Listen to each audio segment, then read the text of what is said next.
Perché realizzare un'illustrazione quando ho fatto le foto sul set in costume e posso utilizzarle su un romanzo, sulla carta igienica, su l'action figure, su qualsiasi cosa.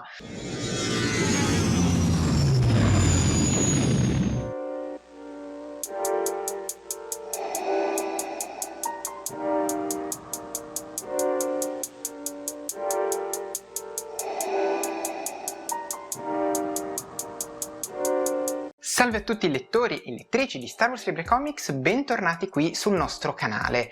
Io sono Giorgio, caporedattore di Star Wars Libre Comics, e oggi in questo video vogliamo divertirci un pochino andando a vedere quali sono le 10, copertine più brutte della storia dei romanzi di Star Wars. Ho fatto un po' di ricerche, ho chiesto pareri sia in redazione di Star Wars Libre Comics che anche online, ad esempio su Reddit, ricevendo diversi suggerimenti. Sono stati tanti, ovviamente ho fatto un po' una scrematura per poi arrivare a quelle che ritengo essere le 10 copertine più brutte in assoluto. Io le ho già viste ovviamente preparando questo video, selezionandole, però voglio davvero mostrarvele, commentarle insieme e anche spendere due parole, perché no, sui contenuti di ogni opera. Prima di iniziare, un ringraziamento enorme ai nostri abbonati al canale YouTube. Abbiamo lanciato gli abbonamenti da pochissimo, trovate in descrizione tutta la spiegazione. Davvero grazie a chi ha deciso di supportarci in questa nostra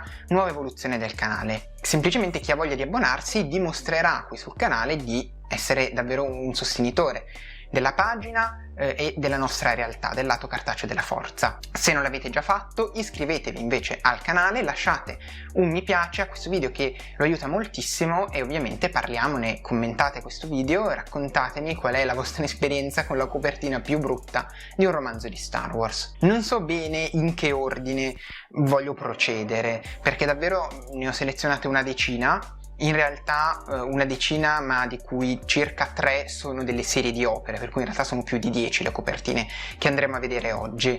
Andiamo in ordine sparso, partendo da quella che è, credo, universalmente riconosciuta come una delle copertine più brutte in assoluto. Il romanzo di cui sto parlando è Star Wars Galaxies, The Ruins of Dantooine, un romanzo scritto da Veronica Whitney e Adam Blackman e pubblicato dalla Del Rey nel dicembre del 2003. Questo romanzo è uno spin-off del videogioco Star Wars Galaxies, un MOD, un gioco di ruolo online che ha fatto abbastanza la storia dei giochi di ruolo ben prima che The Old Republic iniziasse la sua ascesa al successo.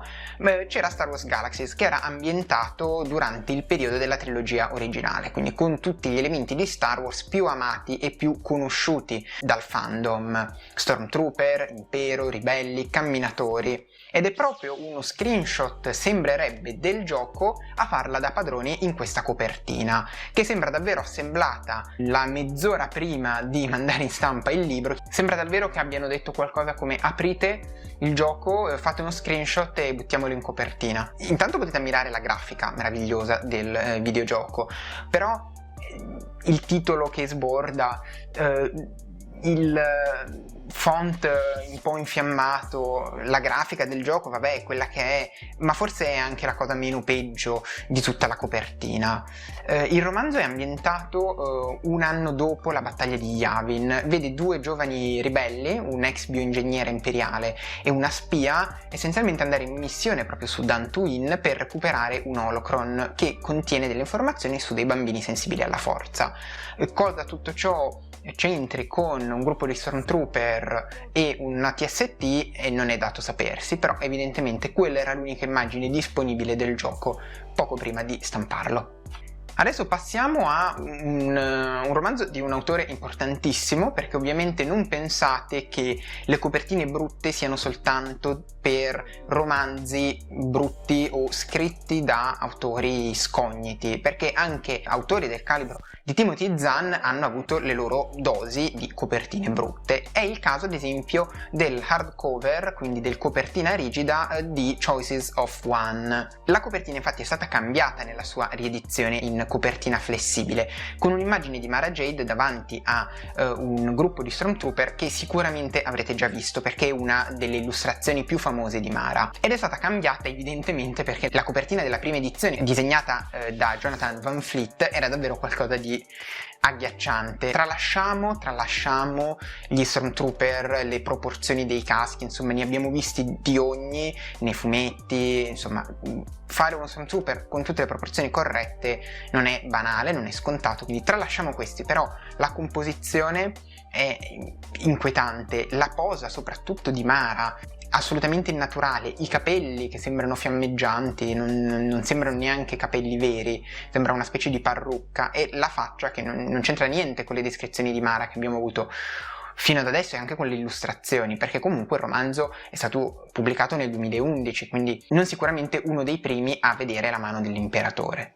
Ma di cosa parla Choices of One? Beh, è ambientato pochi mesi, circa 8, dopo la battaglia di Yavin, anche lui, e vede gli eroi della ribellione, quindi Han, Luke, Leia, cercare una nuova base per l'alleanza ribelle. Pensano di trovarla nel settore di Candoras, dove vengono chiamati dal governatore imperiale che vuole protezione dall'alleanza ribelle, vuole secedere dall'impero. Ed è proprio per questo motivo che nello stesso momento Mara Jade viene inviata nello stesso settore per punire il governatore. Sempre per quanto riguarda delle copertine che poi sono state cambiate nelle edizioni successive, un altro grande classico, questo amatissimo dai lettori statunitensi e italiani perché è uscito anche in Italia proprio con questa copertina, è Darth Bane, la regola dei due, Rule of Two, secondo capitolo della trilogia di Darth Bane di Drew Karpyshyn, pubblicato nel 2008, questo sempre da Del Rey. È il romanzo che vede Bane mettere in atto la sua regola dei due e portare avanti l'addestramento di Zanna. La copertina è orrenda in tutti i sensi, credo che ci sia un abuso di computer grafica con dei volti plasticosi, snaturati, gli occhi sono qualcosa di inesistente, le spade laser non sembrano neanche spade laser, sembrano dei bastoncini spessi, grossi, infiammati. Bane è davvero inquietante, cioè sembra un Dave Bautista realizzato in CGI, ma con la CGI non del 2008, forse anche prima. Non so se avete presente, a me ricorda anche un po' forse il Re Scorpione. Ecco, diciamo che il Re Scorpione è un buon paragone per la copertina di Darth Bane, la regola dei due. Per fortuna nella sua ultima ristampa della The Essential Legends Collection è stata cambiata, la copertina adesso è molto bella, una bella composizione, più luminosa, non ha soprattutto questa CGI orrenda, e per fortuna, e speriamo molto, incrociamo le dita, che l'Essential Legends Collection di romanzi arrivi anche qui in Italia. Sarebbe un bellissimo regalo che Panini, se sta guardando questo video, potrebbe farci, io lo dico. Passiamo adesso a un romanzo che ho preso anche un po' a titolo esemplificativo dell'intera serie. Non tutta la serie del New Jedi Order ha delle copertine così brutte, però secondo me non brilla proprio per le sue illustrazioni, ecco. In particolare Edge of Victory 2 Rebirth, scritto da Greg Keyes e pubblicato da Del Rey, ovviamente anche questo nel 2001, avete presente l'effetto che vi ha dato il finale di The Mandalorian della seconda stagione, con quel Luke che era Luke ma tutto sommato non lo era, c'era qualcosa di troppo strano e troppo diverso? Beh, se guardate la copertina di New Jedi Order Edge of Victory 2 Rebirth, parentesi, un titolo più corto no, ovviamente, e dà un po' lo stesso effetto, perché c'è questo Mark Hamill invecchiato che è Luke ma c'è qualcosa di strano, soltanto che questo non è un deepfake, questo non è un ringiovanimento, è un'illustrazione non propriamente riuscita. Mara è sempre con questo atteggiamento, questo sguardo da femme fatale, questi capelli sciolti, secondo me è realizzata meglio di Choices of One, ma quello che anche mi fa abbastanza impazzire è la disproporzione delle armi, soprattutto della spada laser di Luke rispetto a Luke stesso, cioè sembra che sia molto più in primo piano, no? Come se tenesse le mani qui davanti e la spada fosse molto più grande di Luke stesso, per non parlare poi del resto del fondale assolutamente lisergico, diciamo così. Con questo romanzo apriamo una categoria che mi sta molto a cuore, ed è la categoria della pigrizia, cioè la categoria delle foto degli attori. Perché realizzare un'illustrazione quando ho fatto le foto sul set in costume e posso utilizzarle su un romanzo, sulla carta igienica, su l'action figure, su qualsiasi cosa. È il caso di Cloak of Deception, scritto da James Luceno, altro grandissimo autore della galassia di Star Wars, pubblicato sempre da Del Rey nel 2001. Questo romanzo è ambientato un anno prima di episodio 1, anzi meno di un anno prima, e si concentra su un fallito attentato al cancelliere supremo Valorum, che compare maestosamente in questa copertina, e sventato da Qui-Gon e Obi-Wan, con Qui-Gon direttamente preso da episodio 1, proprio dalla scena del film, ritagliato e incollato. Per fortuna ritagliato abbastanza bene. In tutto ciò i popoli della galassia si riuniscono per un summit sul commercio galattico, mentre la federazione del commercio appunto trama quello che poi saranno le vicende di episodio 1 insieme a Darth Sidious, il senatore Palpatine, che compare anche nella copertina un po' di sbieco e con un collo lunghissimo. Cioè provate a eliminare dalla vostra mente Qui-Gon e fate le proporzioni con il collo, che si vede palesemente sia stato allungato al computer, o più che allungato disegnato, e essenzialmente sembra che la testa di Palpatine sia su un collo caminoano. Lo immaginate così, lunghissimo, è aberrante anche questa, davvero, con i volti scontornati e poi un po' sfumati, e lo skyline di Coruscant che non sembra neanche Coruscant dietro. E sempre appunto a questa categoria dei volti ritagliati appartiene anche The Approaching Storm, un altro prequel di un film della trilogia prequel, in questo caso di episodio 2. Questo qua invece è stato scritto da Alan Dean Foster e pubblicato nel 2002. In questo caso abbiamo un quartetto di personaggi molto interessante: Obi-Wan Kenobi, la maestra Luminara Unduli, con i loro Padawan Anakin Skywalker e Barre Soffe, che vengono mandati all'alba della guerra dei cloni dal cancelliere Palpatine a risolvere un problema di natura, diciamo, secessionista sul pianeta strategico di Ansion. Anche qui foto dal set, quella di Anakin l'avete vista su qualsiasi cosa, quella posa lì di Anakin, e quella di Obi-Wan non parliamone. E poi tocco di classe, il volto di Luminara Unduli in trasparenza sul tramonto. È splendido, davvero un capolavoro di composizione. Devo dire però il colore del titolo, Star Wars, molto carino, mi piace molto questa tonalità di azzurro. E adesso arriviamo a un'altra serie di romanzi, siamo sempre nel periodo prequel, che devo dire a livello di copertine mi ha dato tanta soddisfazione di bruttura. In questo caso le parole che vi dovete ricordare sono A Clone Wars Novel. Essenzialmente, se leggete queste parole, il romanzo avrà una copertina orrenda. Si salvano abbastanza i romanzi della serie MedStar, dove vediamo essenzialmente i Jedi impegnati in una serie di missioni mediche, infatti i titoli sono Battle Surgeon e Jedi Healer, ma i 3 romanzi adult del progetto multimediale Clone Wars, che oltre alla serie di Tartakovsky, quindi comprendeva anche fumetti, romanzi eccetera eccetera, sono Shatterpoint di Matthew Stover, The Cestus Deception di Stephen Barnes e Dark Rendezvous di Sean Stewart.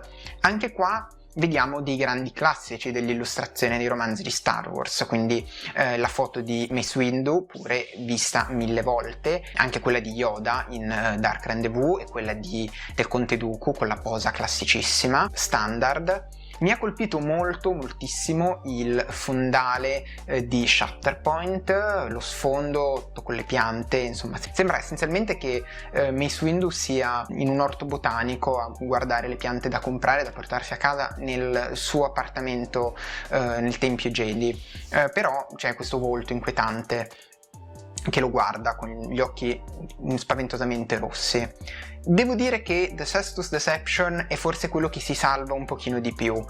Intanto c'è Kit Fisto, quindi nota di merito, perché c'è lui, e per quanto sia palesemente nella posa in cui fa ruotare la spada vista in episodio 2, tutto sommato va bene così.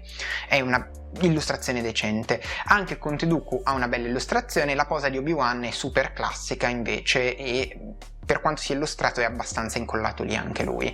Gli sfondi, devo dire, brillano anche in questo caso di nonsense e di colori vari. Non capisco bene davvero le scelte cromatiche di questi romanzi, perché cromaticamente balorde. Abbiamo visto quasi solo romanzi adult, anche perché sono davvero quelli che poi mi meritano di più, soprattutto anche in confronto ai contenuti che magari sono molto buoni. Ad esempio Shatterpoint è un bel romanzo ed è stato anche ripubblicato adesso nella Essential Legends Collection con una copertina decente, però bisogna dare alcune menzioni di merito ad alcune serie per giovani lettori, in particolare Jedi Apprentice, Apprendista Jedi. Qualche romanzo è arrivato anche in Italia.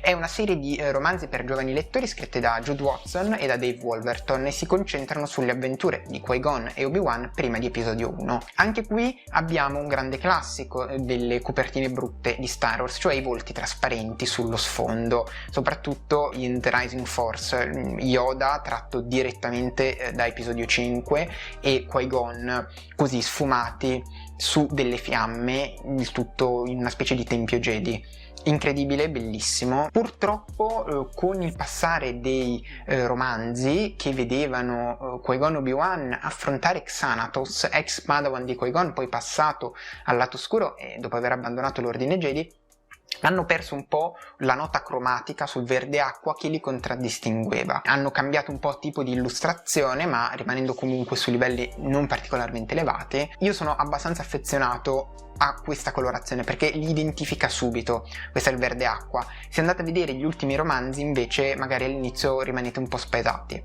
perché appunto non sembrano romanzi di Jedi Apprentice. E sullo stesso tono, cioè sempre per giovani lettori e con protagonisti un cavaliere Jedi e il suo Padawan, in questo caso Obi-Wan e il giovane Anakin, ci sono i romanzi di Jedi Quest, che hanno la particolarità di avere nelle copertine delle versioni di Anakin Padawan disegnato un po' come se fosse una via di mezzo tra Jake Lloyd e Hayden Christensen, quindi come se si dovesse mostrare un po' il passaggio da un attore all'altro, e infatti questi romanzi sono usciti tra il 2001 e il 2004.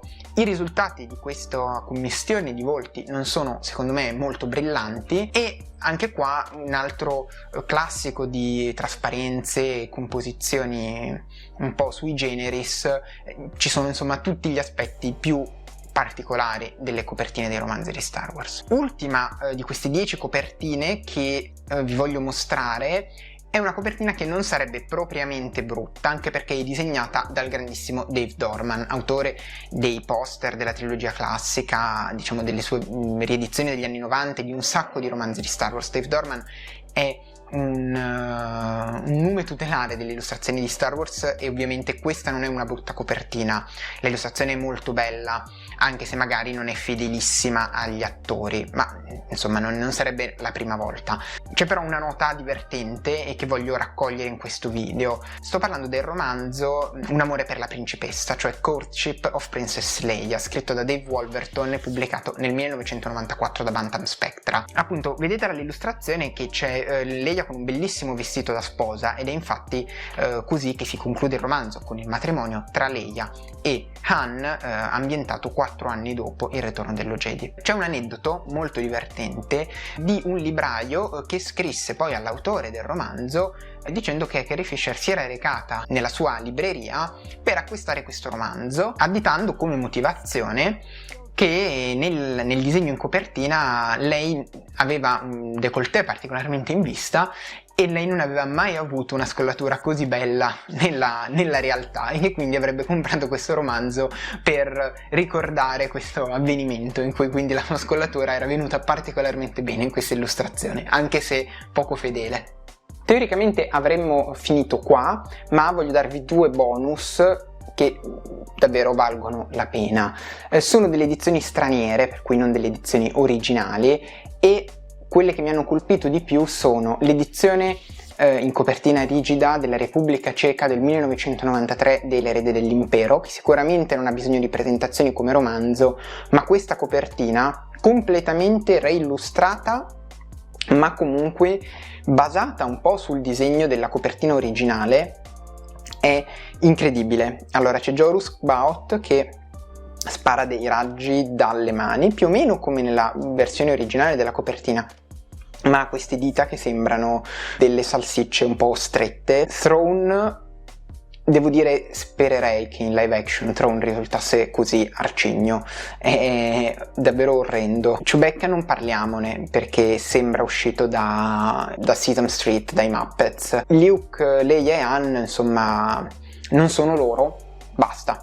Non c'è altro da dire, sembra uno dei romanzi ungheresi apocrifi di cui vi ho parlato in un altro video, che in realtà quelli avevano delle copertine anche abbastanza decenti per essere apocrifi. E poi l'altro, incredibile, questo io non so chi abbia deciso di approvare questa cosa, sono le copertine olandesi della Galassia del Terrore, un'altra serie per giovani lettori, questa pubblicata tra il 97 e il 98, sono 12 romanzi di John Whitman.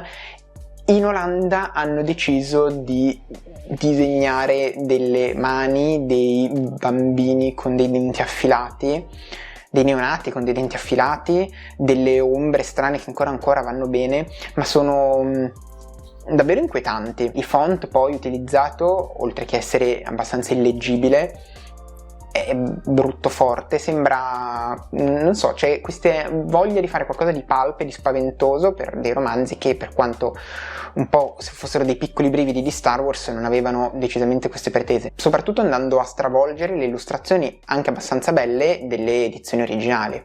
Io non ho la più pallida idea di perché abbiano approvato queste copertine in Olanda, perché sono davvero inquietanti, soprattutto quella del bambino, e mi perseguita ancora la notte. Io non la volevo conoscere, però purtroppo il nostro CF l'ha mandata un giorno in redazione e le mie notti non sono più state le stesse.